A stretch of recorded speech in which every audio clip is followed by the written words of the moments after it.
All right, welcome back to the Jesus Over Everything podcast. I'm here today with Ronnie and Natan. How are you guys doing? Lovely.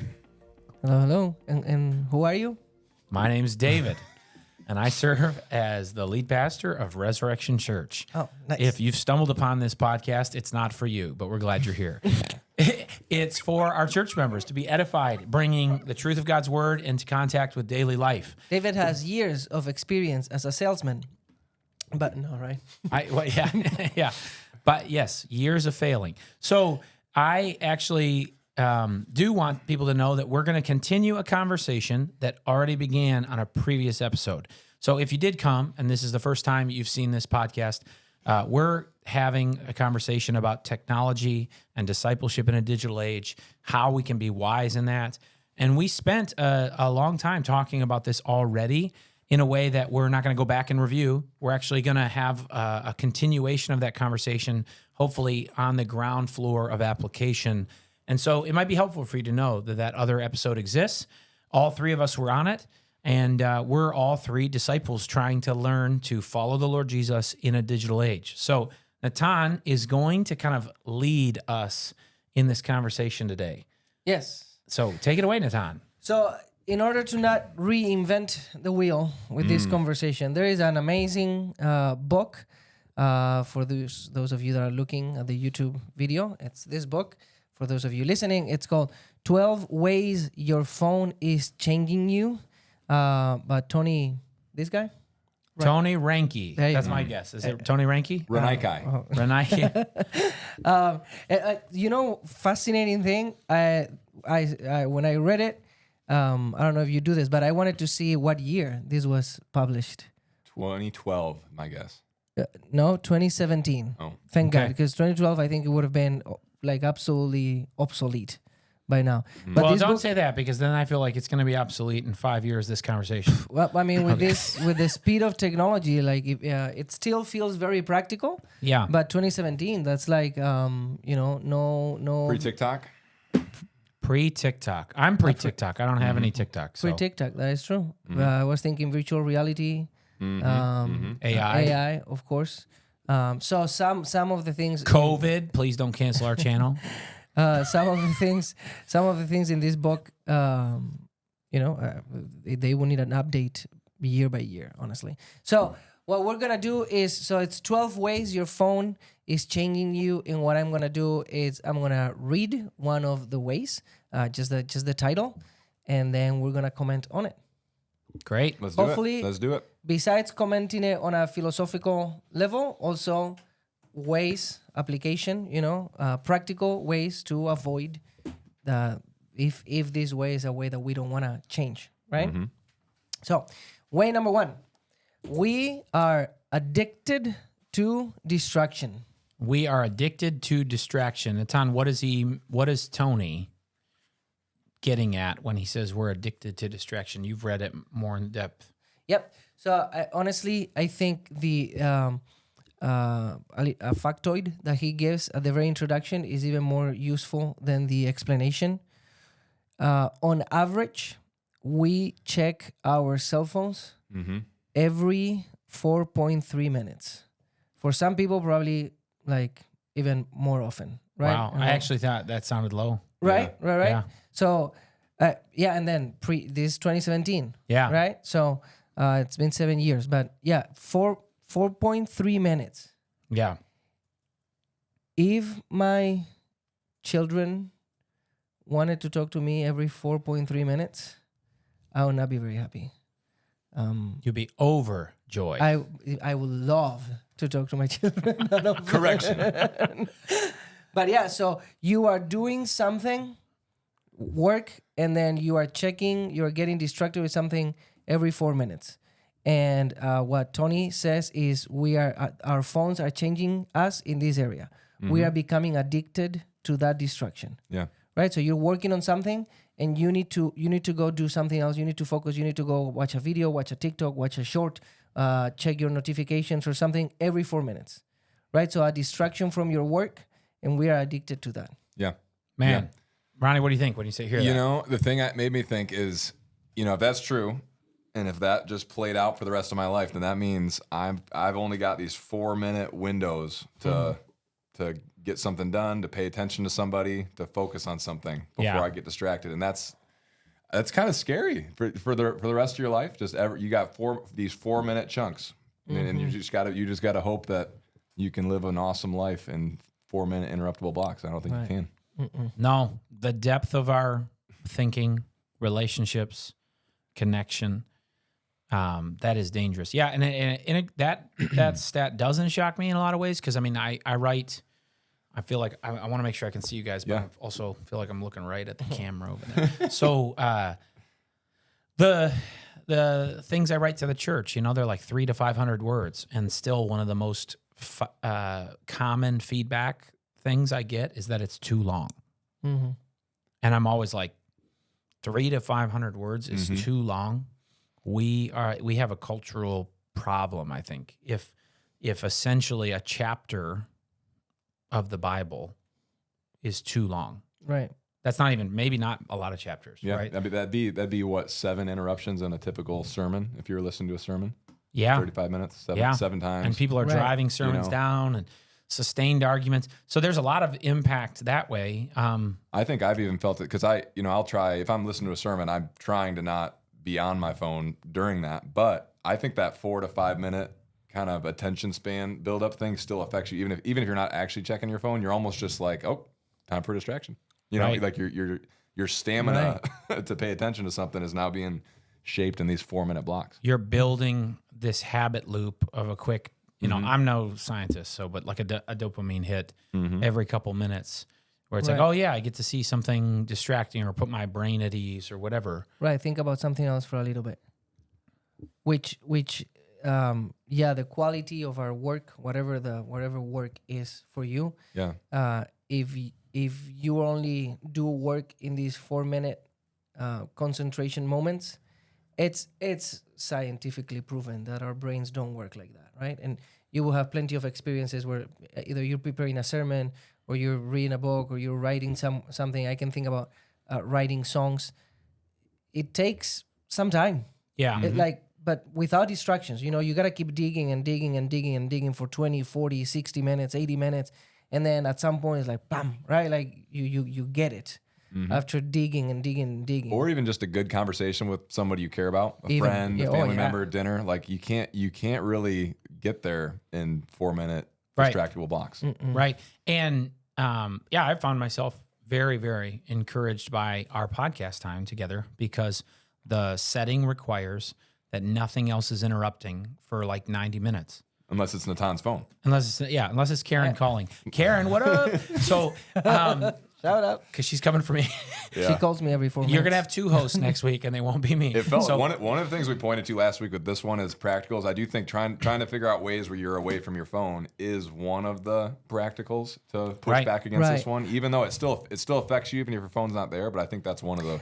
I'd say, and I don't know if it was this book or digital minimalism or whatever, but when we think about distractions, we mainly think about social media, but even text messages, right? Like email, not considered social media. Yeah.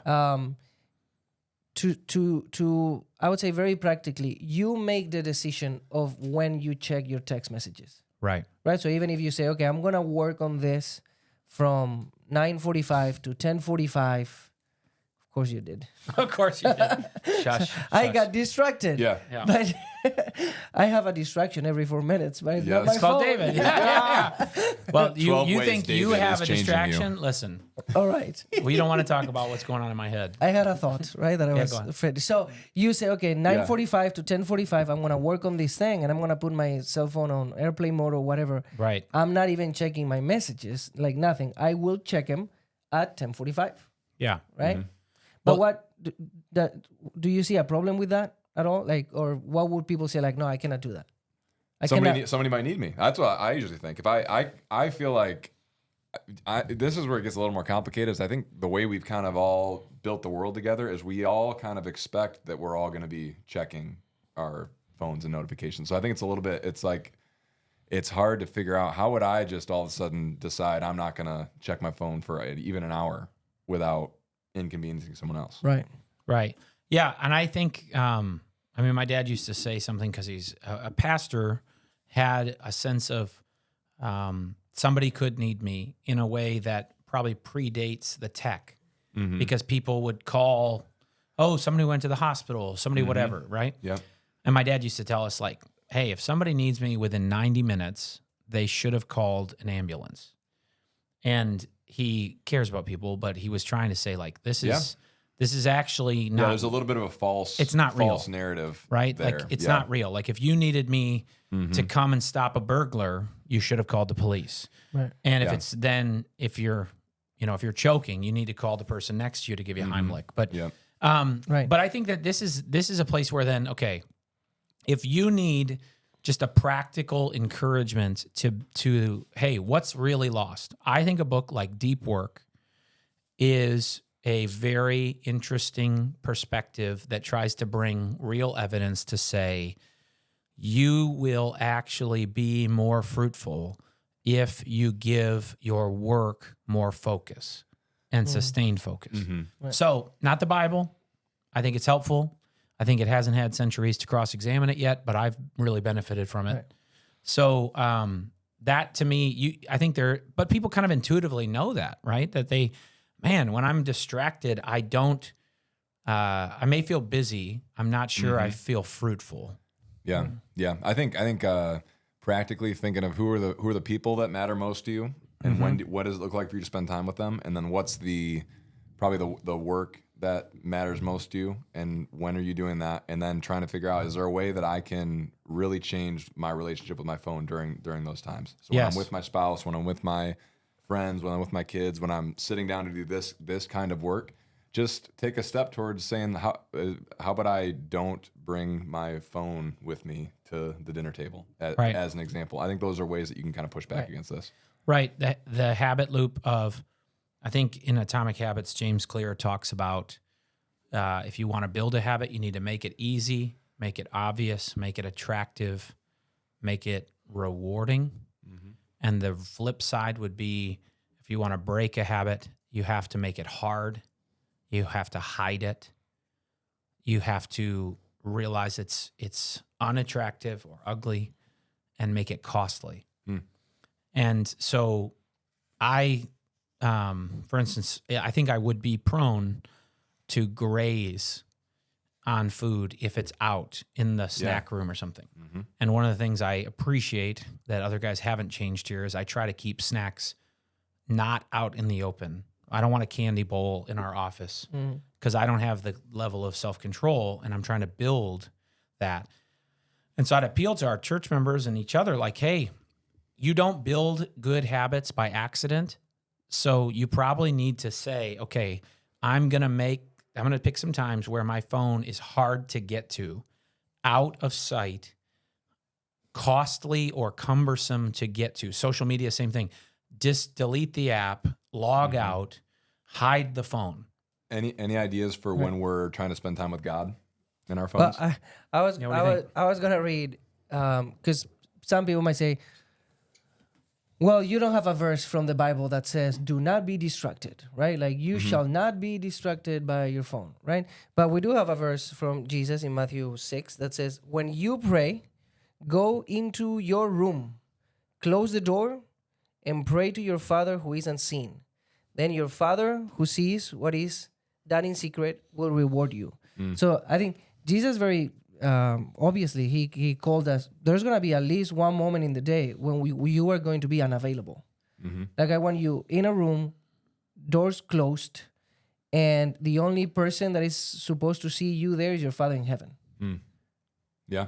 Hey, and Jesus regularly went alone to pray. Right. To encourage you guys a little bit, I heard a quote from John Newton, who old pastor hundreds of years ago, wrote Amazing Grace.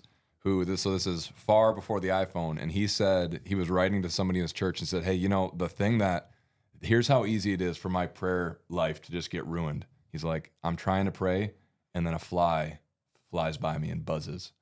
And I was encouraged by that, because I was like, man, I mean, obviously he doesn't have nearly the distractions that we had, and it's just kind of showing that, like, it's part of our vulnerability as humans to be distracted. Right. Okay, let's go to number 2. Yeah, let's go. Because we got many to go. We ignore our flesh and blood. Okay. right? So this chapter talks about relationships face to face in body, right? And even talks a little bit about consequences of being apart, but also how we ignore the flesh and blood of ourselves and of others because of these digital presence, our online lives, right? Yeah. So I heard there's a book, we talked about Andy Crouch a little bit last week, who's written on this topic as a believer. And one of the things he points out is that our phones are basically built to be really affirming to us and want to look back at us and tell us what we want to hear, show us what we want to see. And it's a very easy relationship. There's not a lot of friction with our phone. It's just like, hey, here, I've figured out what you want. I'm going to show it to you. It is not, you don't have to work through the hard work of relationships to get to that point of connection. It's just instant connection. And I think that because it's so easy, it's harder to be in real relationships with people. Yeah. It's harder to get into a good conversation. It's harder. It's more quickly gratifying to read an article on your phone than to sit there with your kids at the breakfast table and talk to them. And I think we all know that what we really want is those deeper, more rewarding relationships. But I think because it's harder, our phone has kind of given us an easy way out. So I totally agree with that one. And I think it's that easy. It's like the easy button effect. Yeah, it is. It's to me though. It's really odd because I feel this dissonance that maybe a lot of people in our church will feel, where I actually think it might be at times easier, but it is very clear to me how much more I enjoy those meaningful connections. Like so somehow there's like almost like this momentum of habits and addiction to our devices. That can be the way when I worked at the Addiction Recovery Center. Like I can actually know this is in the way of all the things I really, truly value and enjoy, and still find myself doing it. And it's really crazy. But like the best moments of my week did not include a phone this week, and probably every week. Right. Yeah. And yet, when you get home from work and it's really busy, there's just such an easy allure to the idea that it's just, oh, well, kind of mindless. Let me fill my energy with it. Yeah. And it's just deteriorating those meaningful or rich relationships that do take more work. But yeah, I just think it's like, go ahead, Natan. So I think, conversations, even conversations face-to-face or conversations, they're very different. Conversations online and conversations face-to-face. And I think people have said, no, we can do it on Zoom. We can do it. So a phone call. It's very different than talking face-to-face. So for me, it's very obvious. I avoid phone calls if I can. Yeah. Because since English is my second language. It is? Yes. Okay. I depend very, very much on lip reading. Do you now? And hand motions to understand what you're saying.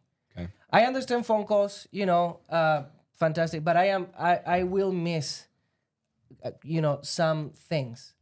I need the whole experience. I need to see your whole face. So just like, for example, in my mind, the difference between can and can't, Americans don't pronounce the T. Like, yes, I can. Yeah, no, I can't. Like, that just sounded the same. Yeah. So well, that did sound the same. That was pretty good. I need to see your face to know if you're saying no or yes, right? So I think we are having more misunderstandings.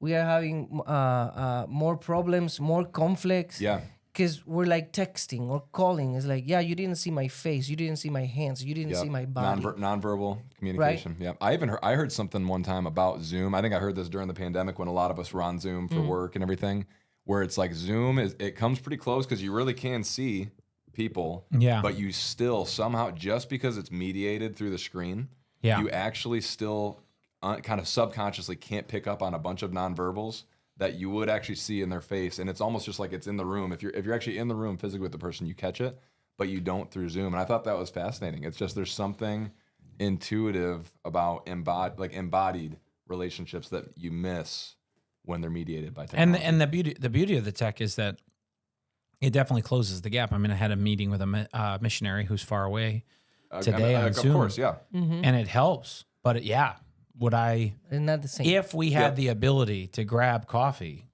I would definitely take it. Right. Right. And that's Like- why this says, so technology can help us, can assist us in our flesh and blood relationships. But one of the pitfalls we're talking about here is sometimes it can cause you to replace it, to ignore it. And that's kind of the spectrum that we're talking on here, because there's for sure a place for it. Shouldn't be a replacement. Yeah. And you just can't make physical contact. Right. So, I mean, my grandmother's doing really poorly, and a couple times this weekend I went, and hopefully maybe later today I'll go, and she's not really responsive. She was barely responsive earlier. And, I took her hand while I read the Bible to her, and that's not something I could do, right? It's not, and those things actually matter. I mean, there was a hospital visit last week with one of our members who, I took her hand in the hospital bed, and I was not aware of how important those things are younger. I kind of minimize them, but there really is a profound, responsibility and stewardship for us when we are to be with people, not just to be aware of people. Well, it's the way God created us, right? He created us with a body. Oh man. And Jesus came and dwelt among us. Yeah. One of my best. Oh yeah. I probably just don't need to tell stories, but like Go ahead. today, I mean, the best 2 things of my week. Okay. So the boys, they have a triple bunk, and I climbed in. I haven't seen them because of soccer. So I climbed into bed. It was like 15 minutes after their bedtime. And I climbed in next to Levi, and they go, "Dad, we play 20 questions when the lights are out till we fall asleep." And played 20 questions with them for probably way too long, kept them up real late. But it was like this funny thing where I was just enjoying all 3 of my boys in there, and then also was just back to being one of the brothers in our bedroom, because that's exactly what we did. Like that kind of stuff. It was just so wonderful. Not a phone in sight, not an entertainment in sight. Lights were out. Couldn't see anybody. I mean, Levi was he wanted to give hints so bad. Like, so I was in next to him, but man, a phone would have ruined that. Right. All right, next one. We crave immediate approval. Do you like that? We crave immediate approval. So we need to be approved by people. So we need to be approved by people. There's a need that has been created, right? And then it needs to be immediate. Yeah.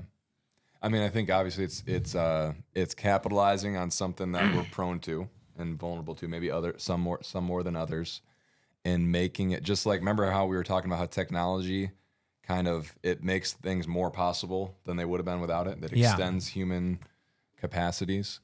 And it shortens the amount of time that it's possible to get approved of, and it's given you all kinds of ways to get that approval from all kinds of people. You can post a video, you can post a message, and people can like it, people can not like it, people can ignore it, people can share it. There's all kinds of, and it can happen instantly. So it's just kind of this acceleration, and I think it's interesting to think like, man, can our hearts handle that rodeo? Going along for that ride that fast at all times. Yeah. Well, what do you think about it? You're looking up a passage. Well, I was thinking that 2,000 years ago, when Paul was writing to the Galatians, and the Galatians they were deceived. They had been deceived by a false gospel, so they are rejecting Paul, right? And Paul is defending the gospel, defending himself, right? And he says, "Am I now trying to win the approval of human beings or of God? Or am I trying to please people? If I were still trying to please people, I would not be a servant of Christ." So Paul, 2,000 years ago, he really calls us to not focus on pleasing people, but pleasing God, right? And not seeking for the approval of man, but seeking the approval of God. And now you have a phone, you post a picture, and how long does it take you to check who liked it? And you keep checking. And then checking it. And it's the kind of things that it's like, here's what I ate yesterday. Here's this thought, or everything from that to like, here's this deep thought I have about my life. Yeah. And on both of those things, the whole thing is built to say like, do you like this? Yeah, do you like not this? like this? Do you approve? of it? Yeah. Which Right. and again, it's like technology. The phone has made it possible for us to do that, and it's like, man, do we really need to be doing that? Do we really need to be getting people's feedback on every little aspect of our life? You know, that question, I think it's super important. Like, do we need to? Because sometimes we just think about we can. We can. We right. can. Right. It's like, okay, yeah, we can. Now, should we? Mm-hmm. And I don't think we ask that question very often, Mm-hmm. right? No, and actually, I think the scripture, like you just said, that passage, but then Paul says, it matters to me I care very little if I'm judged by you or by any human court. So he was in his apostleship glad to say, like, I am not putting this up for vote. And Jesus said, and I'm struggling, I think it might be Matthew 13, but I'm not going to spend time finding it, is, hey, what people value highly is detestable in God's sight. And I think we have to remember, like, if we actually calibrate our life by the popular vote, forgive me in an election cycle, but you will screw up your life. Mm-hmm. Like, you will destroy your life if you actually set it by the popular opinion. Right. What people value highly is detestable in God's sight. That came from the Lord Jesus, who pretty much unanimously got put to death by a vote of a big crowd, right? And I am not making a statement about politics. I believe in our democratic republic and all that. I think that's maybe a different questioning category, but I honestly really think that people, this wrong side of history type talk happens, and it's like, dude, Jesus was on the wrong side of history until he was the Lord of history. Like, he got raised all of a sudden. It was like, I'll bet on him. But that's really hard for us because we do want to go, well, wait, what did people think of what I said? And instead of thinking, was it in your circles at all, or your circles, to say that the shirts or the themes it was like audience of one, I think it was? I mean, I've seen those shirts, yeah. Or something like that. Like that really seems to be more of the scripture's theme. Like, yeah, the fear of the Lord. Fear of the Lord. I'm gonna give an account to the Lord. Right. Now, that doesn't mean, to be clear, I kind of said it strongly, I don't think that means we don't care what our words do to others or take into consideration the wisdom. No, we love our others. neighbors. Yeah. And we listen to other people. So when I don't want it to be feeding American independence, it's like, yeah, who cares what other people think, right? I want it to be more like everybody might think you're wrong, but if the word of God is clear, you should be prepared to let him handle it, even if they kill you. Right. Okay, go ahead. Next one. All right. Yeah. Next one. This one is dear to my heart. Dear to my yes, heart. and I have a very dear example. Yeah, we lose our literacy. We lose our literacy. So he goes the whole chapter talking about how we are losing the ability to read books. Yeah. Mm-hmm. Okay, so that's the focus of the chapter. That there's been studies done where there's a big relationship between social media and smartphone use, and lack of reading. Mm-hmm. Like we're not reading, so we lose our literacy. Go ahead and comment on that, and then I'll give you an example. What do you think, Ronnie? Yeah, I think we touched on it last time a little bit, but when you're reading just smaller little soundbite things, and it's not the thing that that people are more likely to click on and therefore be made money off of, is just not going to be the deepest, most substantial stuff. It's going to be more the junk food of information. So yeah, I think you just kind of, that cycle perpetuates, and you're slowly, because again, this conversation is about the ways that our phones are changing us. And it's kind of this like, oh yeah, we're being formed to be people that have less and less of an ability to engage with harder things, deeper things. Yeah, the literacy is not a given. It was the water level of the fact that our society and many now pursue everyone reading is something that was it took an incredible amount of work coming from God-oriented thinking and biblically based convictions. Like the way that Sunday school was originally designed to be a literacy program. Yeah. Because the Word of God should be every man and woman's Bible. Every. And then the Tyndale, right? Wasn't he the plowboy, that every plowboy would have a Bible? I think that so. This is the conviction that I think we are across our culture frittering away things that took heroic levels of grace to accomplish, like a widely reading society. We're just letting it filter away. And I'm, as someone who wants to see us move towards, like, there's a lot of challenges in literacy in our congregation and in Lincoln Park. There's no doubt many of our members who struggle to read proficiently. I think that we should really challenge the church and call it to be distinctly different than the world, if the world is ready to leave literacy behind, because the Word of God is how God has chosen to form and build and guide and give life to his people. Right. What was your personal story, or what's close to your heart? So moving a little bit farther away, but I think still in the scope of this chapter, because for hundreds of years, people listened to the Bible. Right. Mm-hmm. But we are even losing that ability to focus and listen for long periods of time, right? So you read in the Old Testament many stories, like in Ezra, it says, and Ezra read the law to the people. And explained it to them. Yeah. And like, did he read all of Leviticus and Numbers and Deuteronomy? And they just sat there listening? And it really looks that way. Like 3-4 hours of someone reading to you a book, because you're not able to read, let's say, right? Yeah. Let's say you're not able to read. There is a prophet, a priest, a scribe reading to you, and you have the ability to sit down there and listen for 3 hours, pay attention. So like even the story of David and Goliath, we were studying it yesterday. It's 58 verses, Do we have the ability to sit down and listen to 7 minutes, right? Or read it ourselves? But I was thinking, we are losing this ability of following a train of thought. Right.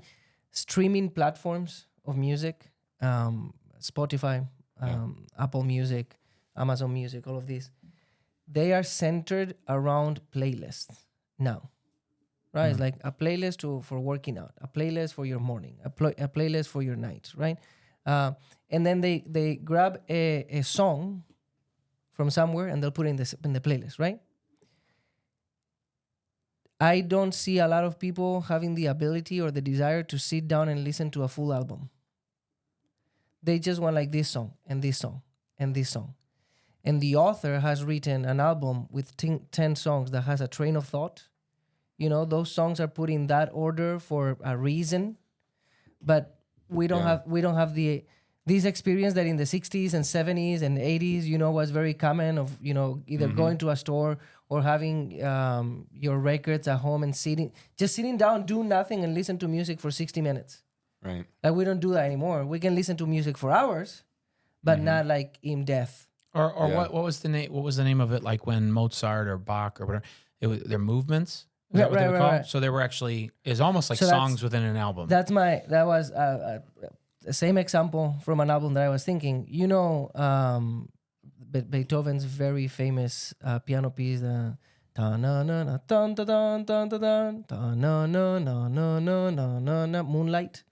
Yeah, I think I've heard of it when he does it. All right.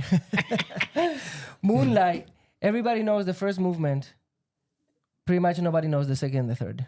Because you just grab your playlist and, Yeah. And we don't have this experience of like, I'm going to listen to everything that he wrote and it's going to take a solid 20 minutes. Yeah. No, I just want like the bite. Yeah. I even think if you zoom out just on, so for why this matters for a Christian, if you think about our Bible, we talked about just being able to read a chapter or listen to a sermon.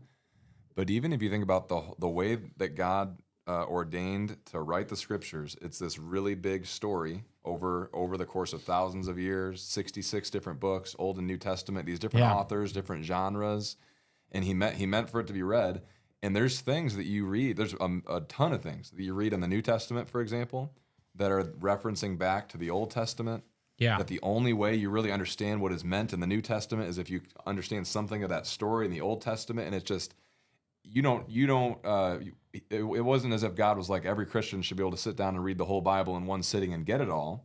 Right. But over the course of our life, that to be able to take that on and read and understand everything God wanted us to know in the scriptures really does require more of an ability to read than our phones are forming us to have. Yes. Yeah. They're posing a real danger, not just to the attention span too, because different types of reading take different levels of work, and we're not conditioning ourselves, training ourselves to think deeply that way. Very distracted. It seems like a really small, simple practical for this is it's like, hey, we all have phones. Do you read books? Is there a way that this year you could read a book? Really, and start. You can kind of start pushing in the other direction. Yeah, and a friend of mine, Andy Naselli, wrote kind of a Christian adaptation of the classic How to Read a Book. So, How to Read a Book by, I think it's Mortimer Adler, is like a classic worth anybody reading, but he didn't write anything with like a distinctly Christian emphasis. And Andy recently published a book called How to Read a Book, A Christian's Guide. Do you think Christians, we don't all have to be academics or scholars or anything, but do you think all Christians should read books besides the Bible? Yeah, I think so. I think though that there's enough in the Bible that if you were like, well, I'm not really interested in reading being my hobby, there are so many wonderful stories. I mean, honestly, Western culture is built still on basically that canon of stories in the Bible and all the virtues. There's others, but like I think both and yes, I think the other ones are great too. But I know that it's something like 33% in America of people who graduate high school will ever read a book again. I think it's pretty common. You talk to somebody and they're like, oh yeah, I'm not a reader. And maybe we would say that as a Christian, you should be some kind of a reader. Oh yeah. The Bible's a book. Yes. Yeah. If you say I'm not a reader, you probably need to stop and pause and be like, oh, I think I've adopted some kind of broken perspective on this. I think it's important. Now, it could be very hard for you to read. And that's where I feel really excited about helping people move forward in that. And I think God wisely, he gives, I think the beauty of a sermon, because that's one thing that people underestimate is that I don't think the body of Christ was ever built to be all teachers, all scholars, any of that. Right. But everybody, if you have the opportunity to examine the scriptures with that Berean heart from Acts 17, go to the next one. Next one. We feed on the produced. What does that mean? In this chapter, author talks about cameras and taking pictures and editing pictures and mediating and producing something, So instead of, instead of going to the beach and looking at the beach or going to the forest and looking at a tree, you look at a picture of a tree. Filtered. That's exactly the word that I was thinking is all of these filters, all of these additions, all of these frames instead of like raw material, right? So would it follow that he's kind of trying to say it'd be better for us to feed on things that aren't produced and that are raw? Is that what he's saying? At least to some extent. Yeah, for sure. I wonder why. Why do you guys think? What do you think? What is wrong about feeding only on the produced? Yeah. There's a number of things. First one that comes to mind, I don't know if it's the most important, but I think it gives a deceitful idea of perfection. Okay. Right? So I don't know if you remember, but was it the Super Bowl this year that was Usher was the singer? Yeah. You guys, you were all in for the. You just I don't watch the football halftime show because I'm not a skank. I don't care about football. I watch it because of the halftime show. No, yeah. The musician. But Usher was there, and he had Alicia Keys. Yes, she was pregnant. No, that was who else? Who was pregnant? Rihanna. A couple years ago. A couple years ago. Oh. But she's singing playing the piano and singing, beautiful piano, and when she started singing, she, I don't know what you call this in English, but she started singing and her voice cracked. It was like, right? Yeah, At the very beginning. I remember this now. If you watched it live, you saw it. And it was Alicia Keys just, overexcited or didn't breathe right. I don't know. I haven't read an explanation from it. If you watch YouTube videos of it now, edited, that mistake's not there. Yeah. They've changed the audio to a recording of her that is perfect. Mm-hmm. It's like, listen, it gave me great encouragement as a musician that Alicia Keys messed up. It was very encouraging to know that she could make a mistake. Right. So you think it feeds discouragement in people if you're Right. feeding only on the produced, maybe? Exactly. It's I guess Alicia Keys is perfect, and I'm never going to be perfect, so I should not. I should not do anything. Okay. What do you think, Ronnie? I'm thinking. So I thought of 1 John chapter 1, where he says, "If we say we have no sin, we are deceiving ourselves, and the truth is not in us." And I think there's a part of us that wants to, is just not okay with our weakness, not okay with our sin in the sense that we know that it's there, but we're not willing to confess it. And I do wonder if there's maybe a culture of perfectionism, a culture of we're not really human. Everything's produced and edited, and maybe even okay, if you're filtering something, if you're editing something, you're actually acknowledging that there was something not good about it, not perfect about it. And you're now saying the solution is I can kind of take this into my own hands and change it and edit it. And it's okay, which I think for a Christian, maybe that could kind of form you to want to edit yourself to other people. Yeah.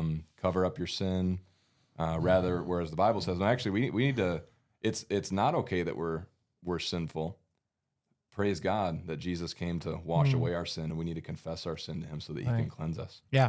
Yeah. I and this is just a personal opinion, but I think that's the way podcast is allowed to be. So but I think there's just a profound loss because I think we intuitively know that some of the most intimate and personal realities are not meant to be produced and shared. Mm-hmm.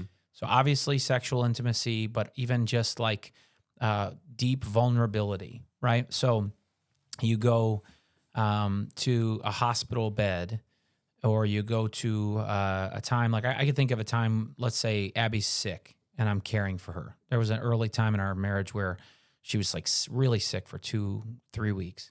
And I would come home and I would, be with her and just be with her. And there was no version where you wanted to take a picture of that and post it to the world. Yeah. No, because I wanted to stay married, right? But the reality is that we have those moments together that literally no one else does. And that's part of the wonderful depth of our marriage.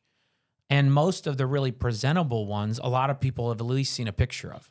Mm-hmm. Right. And I've enjoyed sharing those. But honestly, the brutality of marriage is some of the places that have the most intimacy. Wow, it was really hard.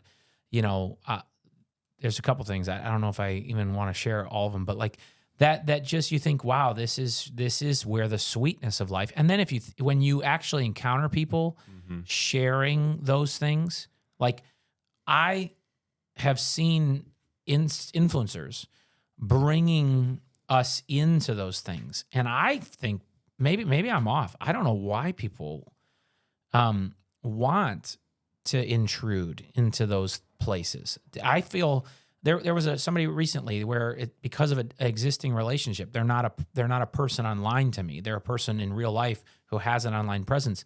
They're bringing some challenge that their kids were facing out for the world. Right. And I was thinking, you're ruining the parent-child relationship right now by bringing in all these stupid people online to know about what your kid was fearing and feeling. And I just, I maybe it's not intuitive, but I think if I'm live streaming, because my grandmother's days are short, if I'm hey, let's get a selfie with my, people would be like, what the heck are you doing? Yeah. You are destroying this thing that you can't produce this. right? You just shouldn't produce this. Yeah. If you do produce it, people know it's wrong. Does that make sense? Yeah. And that's just, 100%. I think, yeah, because like 100%. I don't want a produced, hospital bedside. I want to actually be there with the person. Right. Right. Yeah. Right. Next one. This one is gonna be an easy one. We become like what we like. Yes, And this is the algorithm. Yeah, Obviously, so- a reference to the Facebook like button. You're gonna become like the things that you like. Right. Man, I try to regularly tell myself, sometimes out loud, but at least consciously, if I like something, retweet it, whatever. I try to also tell myself consciously, I am being shaped. Like, How? okay, well, like whatever this is, it's not just a thing out there. It is acting upon me. And so when I'm trying to make sure that I'm aware that there, even if it takes longer than I realize, because depending on the force, somebody could cut me off in traffic and flip me the bird and cuss me out. And it's like, oh, that was really forceful. Honestly, it didn't bother me, whatever. But like I'm actually more concerned about this sneaky, slow drip that erodes my worldview because I am being shaped by day to day something happening. So when something content elicits a response from me, even if it's an affirming response, I try to say like, okay, would David 5 years ago have liked this post? Why wouldn't he have? Am I aware of how I've been changed? Because there are things I've been changed over the last 5 years. So if you get to the point where you do decide to like it or retweet it, Yeah. how did you get there to say, this is forming me and I'm good with that? Well, usually if I like it or retweet it, that means I've concluded, and I think it's okay to form somebody else this way. Okay, that's interesting. Right? Because it's going to get more eyes if I like and retweet it. Not because I have a platform, but because That's how it works. posts that get engagement get Right. more engagement. Right. So I try to think I'm being shaped. Okay, now if I push like on this, somebody else is getting shaped too. My biggest mistakes in social media have been the times when I've thought, let me just throw it out there. Yeah. And that damages people. Yeah, I think it's C.S. Lewis on the book Surprised by Joy. He talks about how the cycle of enjoying something, it's not done until you express that you have enjoyed it. Right? A very biblical idea, right? Yeah. Because He God connects it to worship. God calls us to worship Him, right? Yeah. Physically and loudly in song and shouts and So That makes a lot of sense. We- I really like, that's the one reason I don't want to get rid of social media is I like to share what I like. right. So that sharing, My that kids, praise, that worship finishes the cycle, right? So you find something, you enjoy it, and then you want to verbally praise that thing with others. Share it or tell others. Yeah. Right. So that like button, it's the finishing of the cycle. It's like, okay, I see that picture, I enjoy that picture, and then I'm like, bing, right? So and then that cycle of worship transforms us, right? We become like that thing that we're worshiping. Yeah. Yeah, that's really interesting thought. You want to continue that? I just think that's Hey, another. pause real quick though. Trevor, I'm going to break the fourth wall. That window's still open if it's causing too much noise for us. You can just decide. Okay. Thank you, I'll Trevor. do my Deadpool moment. Anyway. The fourth wall Okay. has Here we been go. broken. All right, go ahead, Ronnie. No, I just think there's a theme running through this of the wisdom of realizing that there's a lot of different things you can see on your phone, things you can engage with, and the wisdom to like, hey, let's be selective about what that is, because whatever it is gonna form you. Yeah. Is the things that you're looking at on your phone, is that who you want to become? Is that who you want other people to become? I think it's a good question to ask. Yeah. All right, this one might be a bit counterintuitive because it's social media, right? And connectivity through technology. We get lonely. We get lonely. We get lonely. Lonely. Dude, that How is it possible? I was just thinking on that. my own. Dude, what's his name? What's the guy's name? I don't know. You heard that song? Do not sing. I heard that song, and I'm gonna ask you guys to not sing. Okay. You sang something, and I couldn't even recognize it was feel classical music. lonely. I was singing piano parts. They are difficult. What You're did the Tony musician. Renike say? Tony, Well, this is why, Tony? it's Uncle out there, Tony. and I am very glad that there's more and more studies about this. Yeah. That social media, that first word, Yeah. that's a lie.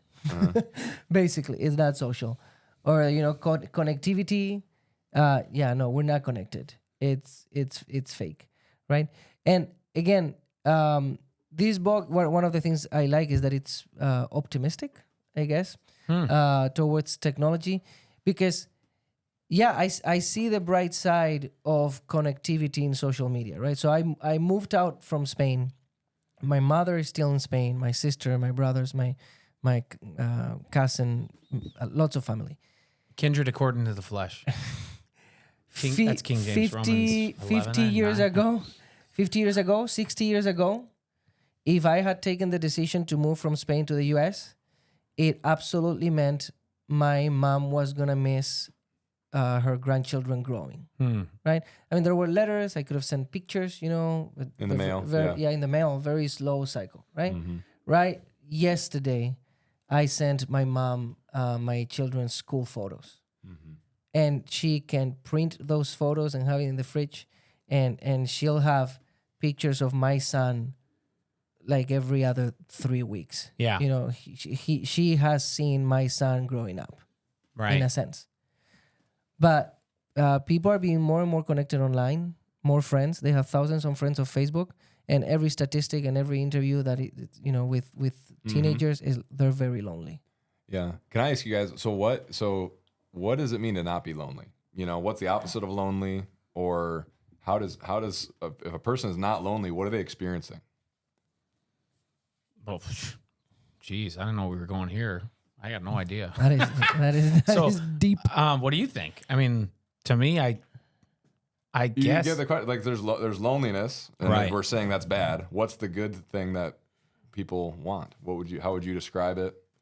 Well, loneliness, it doesn't seem like it's just the idea that you are either present with someone or you're alone. People can be alone On their without feeling lonely, right? So they could be physically alone without feeling lonely. They could be in a crowd and feel lonely.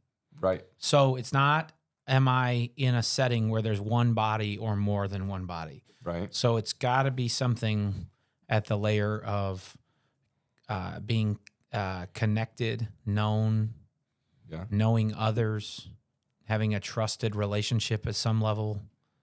Is that fair? Yeah. How would you describe I would it? go in that direction. I would say you feel known by other people and you know them. Yeah. I think to take it a step further, the even better form of that would be you're loved by other people and you love them. They know things about you.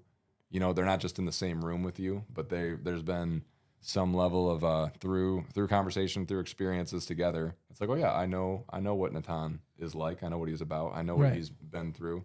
You feel known. I think that's. Would you add anything to that? Right, you can share life. You can walk together through struggles. You can share struggles. You can share different deep emotions and information and things that are happening. Right. And you have someone to do that. Right? You're not lonely, right? Yeah. And it's interesting because that I'm not a particularly I found myself only experiencing loneliness in specific places or ways, but not like the group thing. It's kind of like social media. Like you could be busy with people and you could go to a party, right? There's a lot of partiers who go out. Yes. And then they also feel like I'm still very lonely. Because all they did was, the physical version of what kind of social media is, flashing lights and short hits, whether it's drinking or partying or whatever, initial attraction, but nothing deeper. That's what social media is kind of doing. It's like the nightlife of your real life. Right. I mean, I was never really a partier, so, right, so I was more of a vandal. So what is it about technology that is making us feel lonelier? Oh, I think I got an idea. What do you think, Ronnie?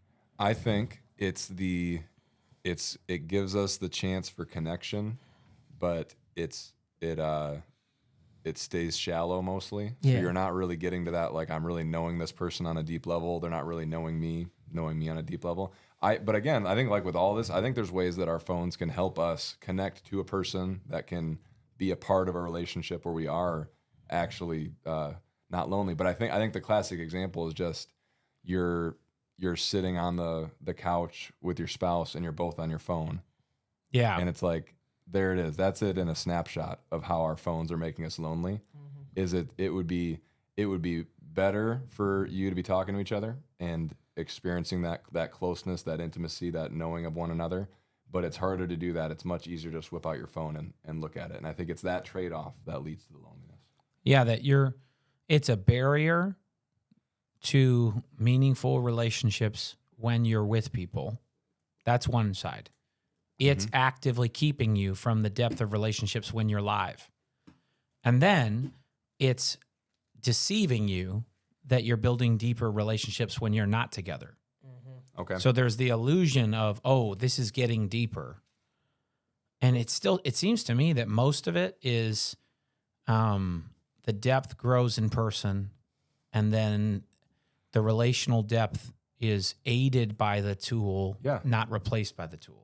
Right. So, like, people are calling people back to work because, hey, we can get a lot done virtually, but you can't really build trust virtually the way you need to. You can't really do a bunch of the things. It's like the tool can extend trust that's built or relationships that are built, but you can't start them that way. Or I don't know. It feels a little bit observational to me to really guess that, but I do think that, if you're on your phone when you could be building a live, meaningful relationship, it's hurting that.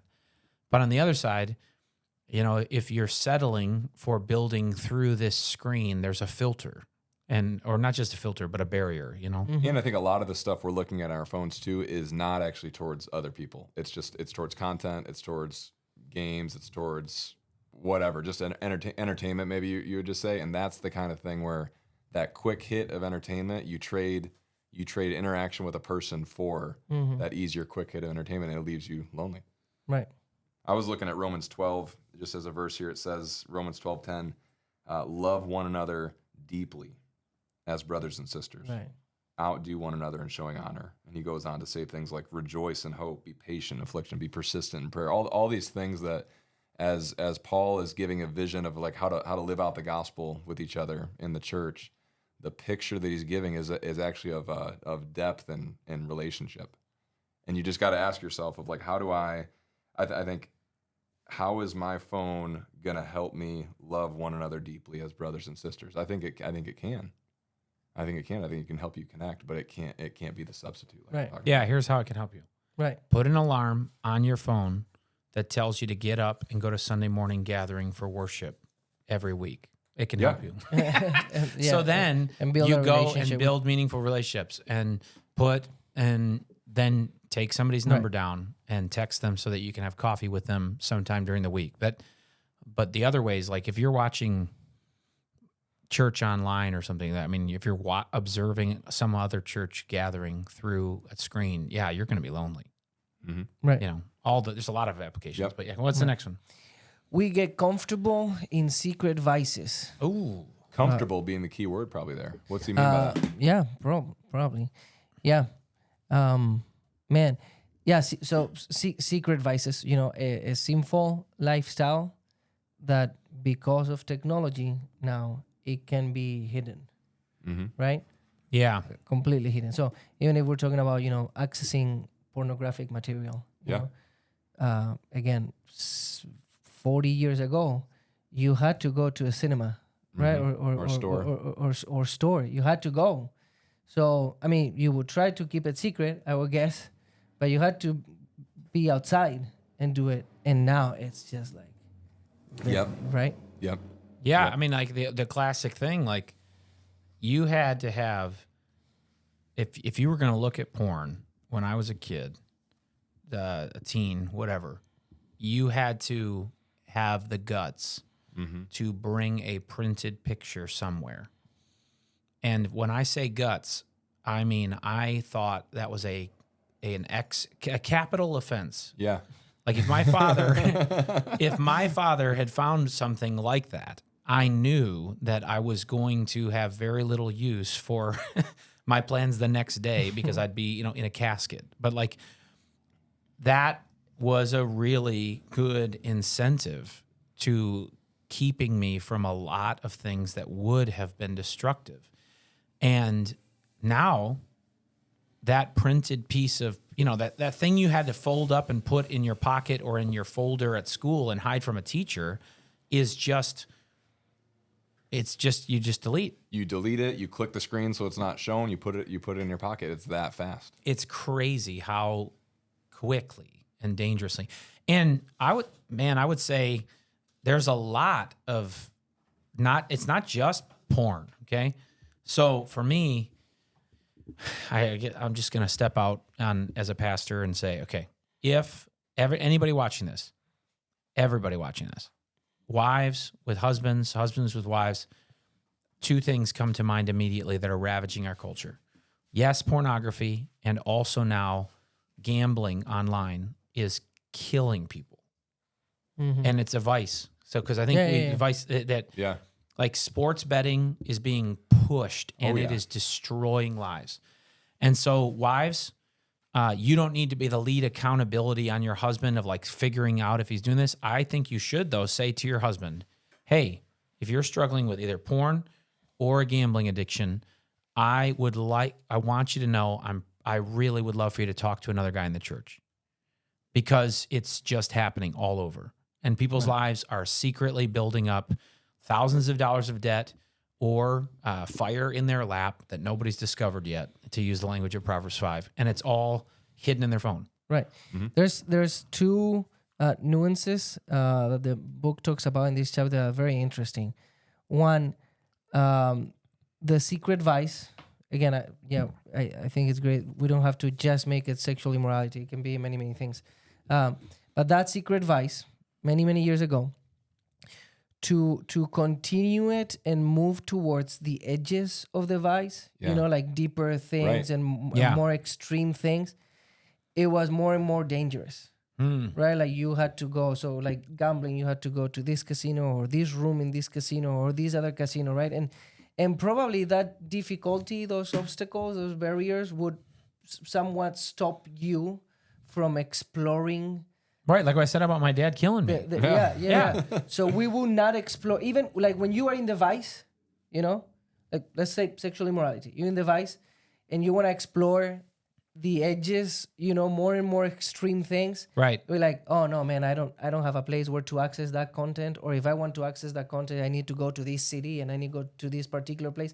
It's like, okay, I'm not going there. Yeah. And now it's just like, no, it's all available everywhere. Mm-hmm. Not only that, the algorithms might be pulling you towards them. They're gonna show, the illicit things. Yeah, like you used to think, well, the mob is gonna break my legs if I get addicted to gambling and don't pay up. Right. And now it's like, well, no, they'll just show up on the repo day. It's I think one of the things about our phone on this note is it almost feels like it's not real or really happening because it's like you click it. Yeah. It's in your pocket. And there's a way that I think we can compartmentalize it. Like, oh, I didn't even do that. My thumb moved, and I did see that, but it's like out of sight, out of mind. And it capitalizes on the deceptiveness of our hearts.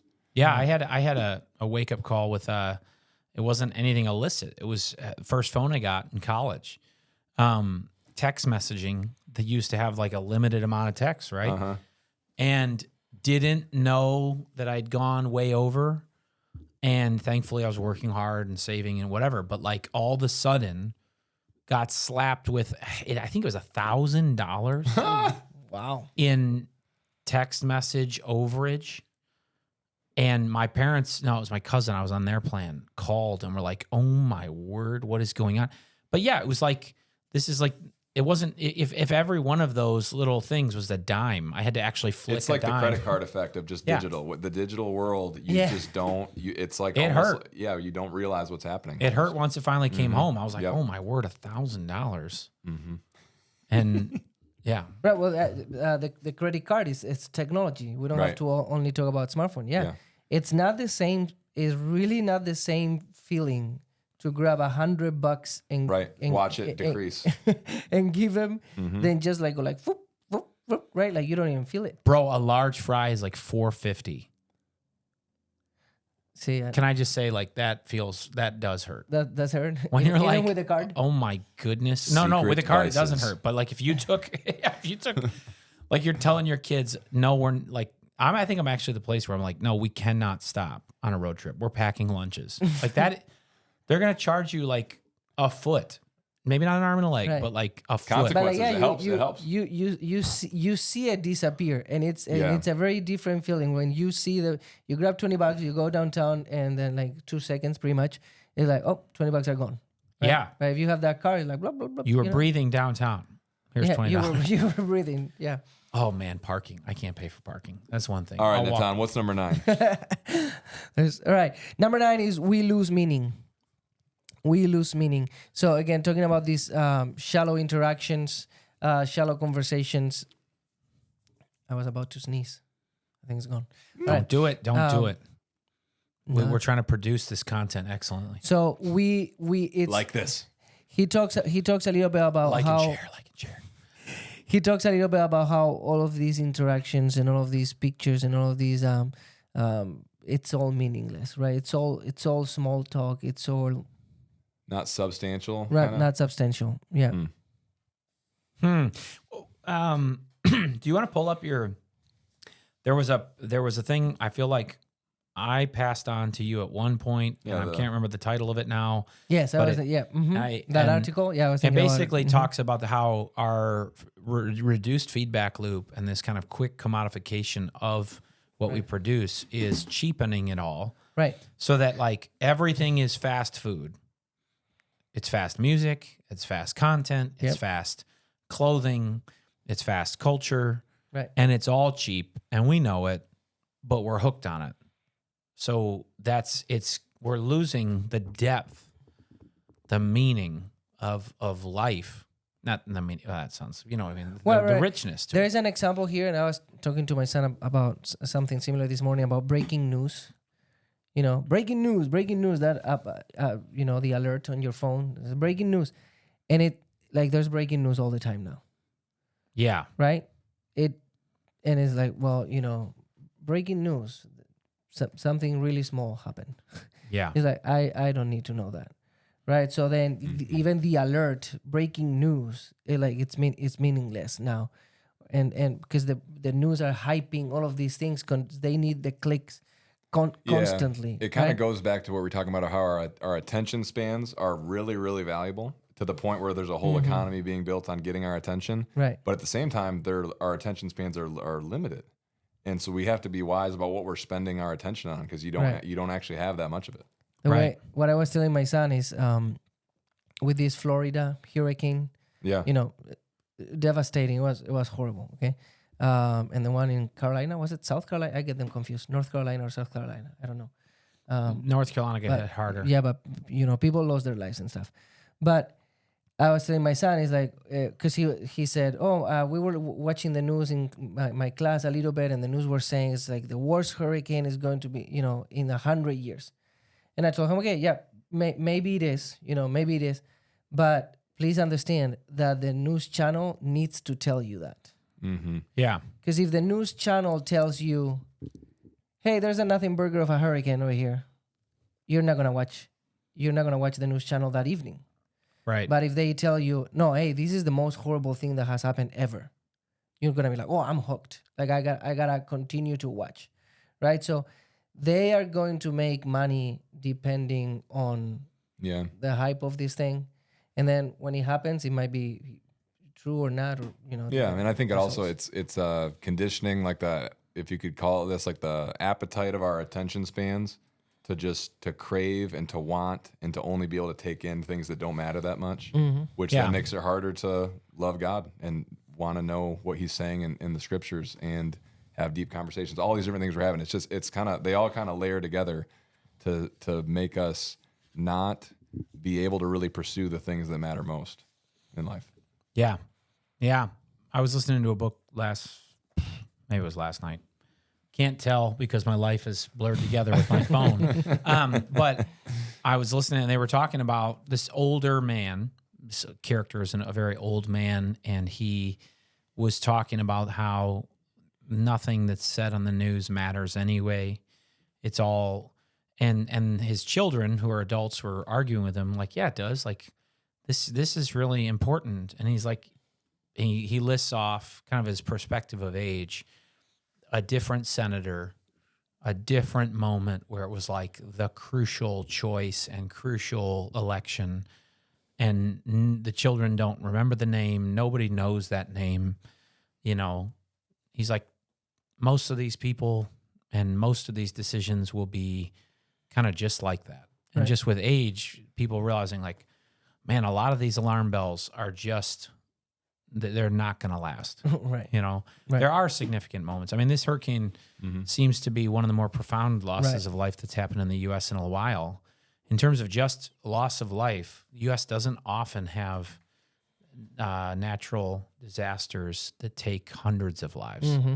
So it is pretty big. But I mean, you're right. Like the news media would tell you it's the biggest either way, Either way, yeah. right? Go. What's the next one? No, you asked Ronnie to look for something. And now Oh, did you find it? and now Yeah. he I mean, I has found the it. article. And that is the 4.3 minutes attention span. Here's a quote. You guys can just respond to it. Some companies get people hooked with pills and needles, others with apps and algorithms.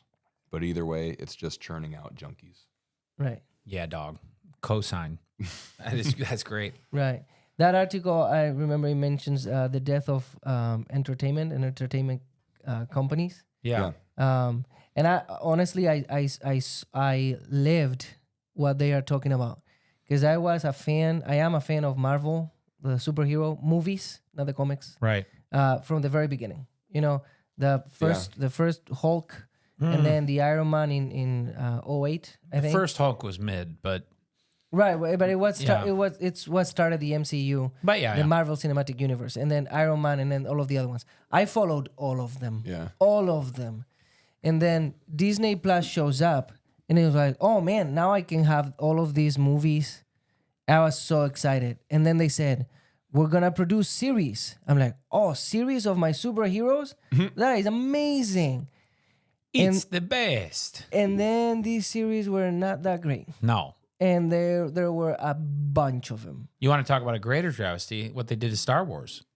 See, I'm not a Star Wars fan, so go ahead. But talk about it. same thing. No, just Same thing? you already know. It happened to Marvel. Don't you It already happens- know? Star Wars, they've got all these like, let's make up a bunch of things that, it's just awful. It was I'm not like even gonna get into production- it. Just to kind of keep it production. going and keep the money train going? Yeah. And now you can even watch Star Wars fans and Marvel fans don't show up to watch these. Right. Mm-hmm. Because they don't mean anything. Like my brothers and my dad and I were counting down the days to a Captain America Civil War.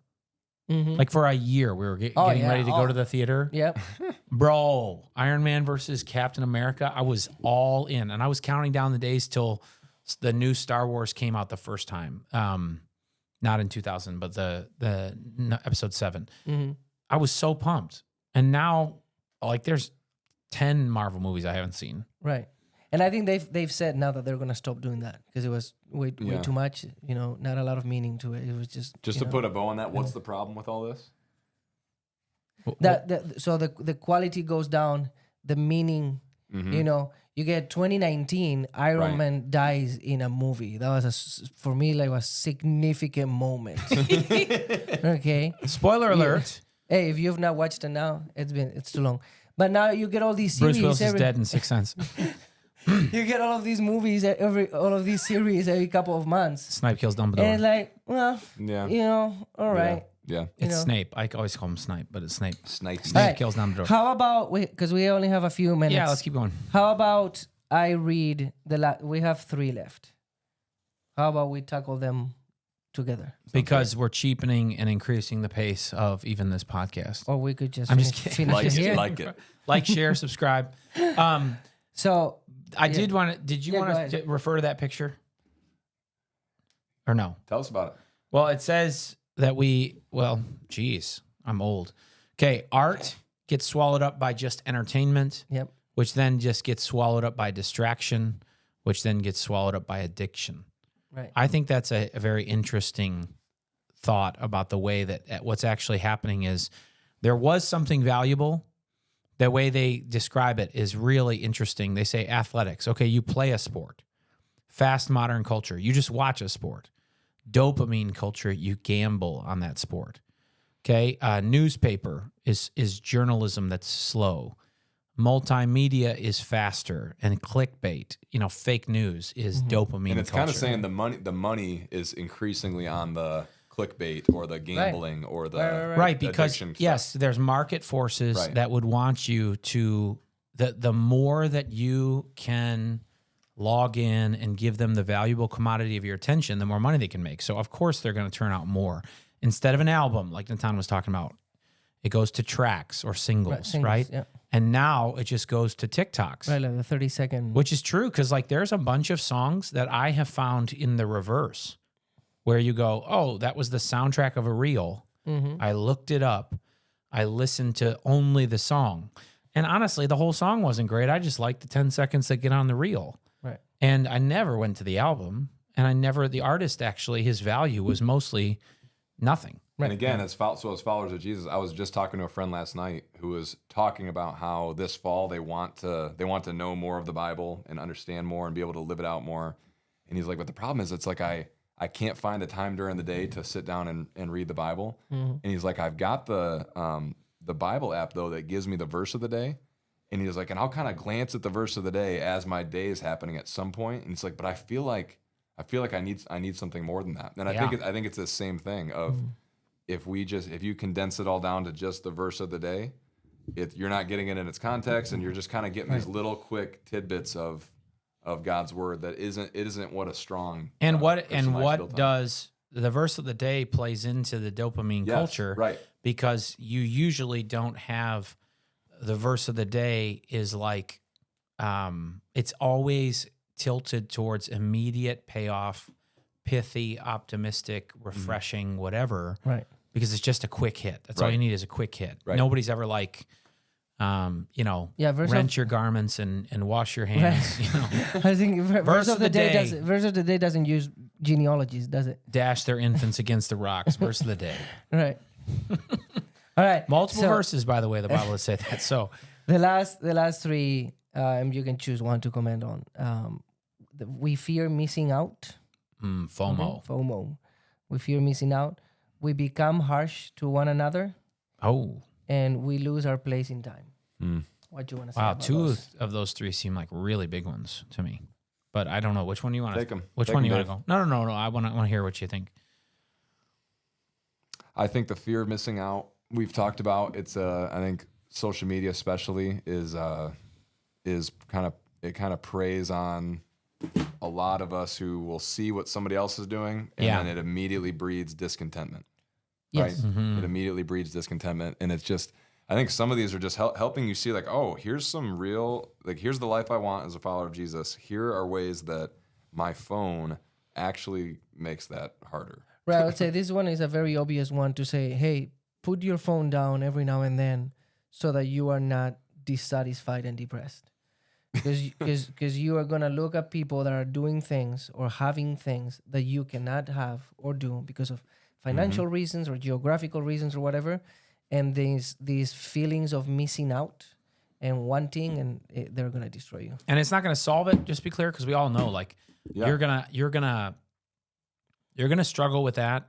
Right, in real life. But it's like putting the snack bowl in the office. It's the same thing. Why would you put yourself in the path of such struggle? Right. And that's where we got to have the discipline or enjoy the fact that I need help. Be humble about the fact that you need enough help to create clear boundaries for yourself. I would like to get there one day, but I am not going to succeed if somebody brings pizza and cheese bread into the conference room.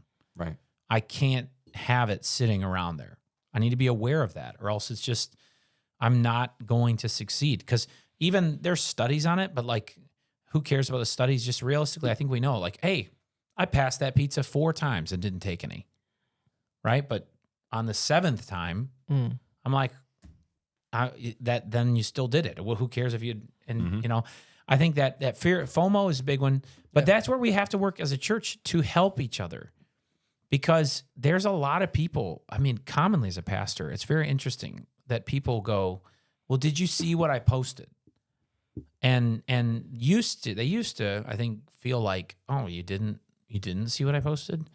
And I'd be like, no, like I don't ever look. I try not to ever actually look for what people post. I just put pictures of my kids up and then get off it, hopefully, right? Because you are nice, but the rest of this distraction is horrible for me. Or sometimes you're not that nice, right? So we need to help reinforce with each other, like, okay, I shouldn't expect others to keep aware of my social life through this tool. Right. Is that fair? Because I mean, I think FOMO is reinforced by everybody. Yeah. It's a real burden. People, like Ronnie asked if we were invited to something today, and I was like, probably old enough and grouchy enough now that I'm like, oh, thank God I'm not, invited to something. But realistically, you're going to encounter this challenge anyway. Don't put yourself in a situation where, as a group of people, you're fomenting it. Mm-hmm. Anyway, what else do you think? What was the next one? Was the mean to each other? Being harsh to one another. Oh, that is big. Our phones, technology is making us harsher. How so? Well, you just feel bulletproof. I have. Yeah. My idea is you can insult someone without they knowing who you are. Yeah. They're not gonna punch you in the face. Mm-hmm. Right? You couldn't go on the street with he big, gets some tall liquid courage guy, right, and say, "Hey, you're an idiot," right? Because there might be consequences. But here you can just, right? Mm-hmm. Oh yeah, there was this thing even among those. Did you see that comment thing on the past X29 conference where you could supply your questions? No. Well, people were putting in questions and they were making jokes, but they were all anonymous. And I was like, put your name on this. Put your name on those. Because put your name on it. If it's funny, then we'll laugh. Well, that's the thing. I think there's a thread. Our phones, when we start to live our lives through our phones, okay, which is kind of what we've been talking about. When you start to live your life through your phone, you're in this weird illusion where you're almost like you kind of know that there's something not real about this, and so you'll do things you would never do. You'd look at things you would never look at in the real world. You'll say things that you would never say in the real world. It gives you this kind of illusion of but then the other flip side is like it is seriously forming your real life. Mm-hmm. Isn't that wild? Right. It's like go ahead. Go ahead. No, go ahead. I was just saying it's deceptive. Yeah. It's like the hook that gets you in is you almost feel like I can do whatever I want on here and it's not really happening. And then it's actually profoundly happening to you. Right. It's like It's a Wonderful Life. You ever seen that movie? Yeah. And he's watching all these things and then he's like yelling and he can't get through to it, right? Because he can't have an impact on it. But that's the weird thing is like social media there's this sense where you're just kind of watching all these things and then all of a sudden the comment button, you like actually do interrupt a bunch of people's family meal. Right. You get intrude and it's like this, it's hard for our brains to switch those lanes. Right. And I think we kind of pretend like, oh, if I just tell this person how ugly they are, it probably won't matter because it'll disappear. And they're like deeply hurt, and I don't hope neither of you guys are doing that to someone, but like that is the comment sections are brutal online. Right. Hilarious at times, but dude, the comment section is a place where I think the darkness and beauty of humanity intermingles. There are so many funny people out there. Like if you look at a comment section, it's like, wow, everyone in the world is hilarious. That's what I always think. And also they're all murderers. Right? Like that. No, there's I don't have Twitter. I think I had it for 2 weeks at some point. And now I don't know. I've never used it after those 2 weeks. X. Because X now. Yeah, that's true. See, I didn't even know that. I did know, but I don't have the habit. But I remember listening to a radio personality that would say that X, that Twitter is the source of society. Like it's just brutal. And there's been cases of people committing suicide. Yeah. Because of the comment section of a picture, an article, whatever, which, they shouldn't have, right? They should have been able to say, this is not real, right? But it had that effect. and the person commenting, hey, nobody knows who you are. Right. Yeah. So Yeah. last one is, we can close with this one, is we lose our place in time. I think, what you just said, like, you can really forget that you exist right here. Like, you and me, we live in Lincoln Park. Ronnie lives in Royal Oak. God has called us to be a blessing, particular specifically here, right? I hope to be a blessing to my family in Spain, but God has placed my body right here in this area in 2024. Right. And it's easier to lose perspective on that when you are online all the time. Right. Ronnie, what do you think about that? I agree. That's all I got. I honestly think that's, I think the older I'm getting, the more I am recognizing the Herculean effort it takes to build and sustain normal things. Mm. And so, Like what? What's a normal thing? like, somebody is the owner, operator, and there's probably a manager of the Applebee's in your town. And it's a lot of work. And it's an Applebee's, right? It's like, some people won't even go there. Some people love it, but it's a chain. And there are many people who that's their work. There are many people who that's their baby, right? And you're thinking like, oh, wow. Like you passed to drive somewhere, you drive by 100 different stories like that. There's somebody who, cause I got a buddy right now, shameless plug. Pretty soon, Chick-fil-A in Taylor is opening, right? Hey, He's been working towards building that Chick-fil-A and staffing that Chick-fil-A and starting that Chick-fil-A, left his job at Ford. And I mean, the level of blood, sweat, and tears that family has put in to see that fast food restaurant build. And yet, there's a lot of us on our phones that are just, we're not only, I think we're cheapening the fact that we might build anything ourselves, but we're missing the depth and richness of like, oh, this place that someone poured their life into is now something that I can be a part of. Well, I go to Lincoln Park High School, and there's been years of working to build the soccer program and the field, the facilities, millions of dollars. When we started, it's so much different now. Well, somebody else could come in and not even notice because they watched a TikTok of a cat wearing a tutu, playing whatever. Let me give you a very practical application about the space and time. With that Chick-fil-A, 100 years ago, if that Chick-fil-A were there in Taylor, it would be one of the two restaurants, and you will go to that one. Like, you will be absolutely forced to go to that one, and you will build a relationship with the people there, and you will build community right there in Taylor. Oh, yeah. Like, you would be in that community. But now you have the ability on a web page or on a phone to order food from 3,000 different places. Yeah. And someone will bring it to you, and you will build no community.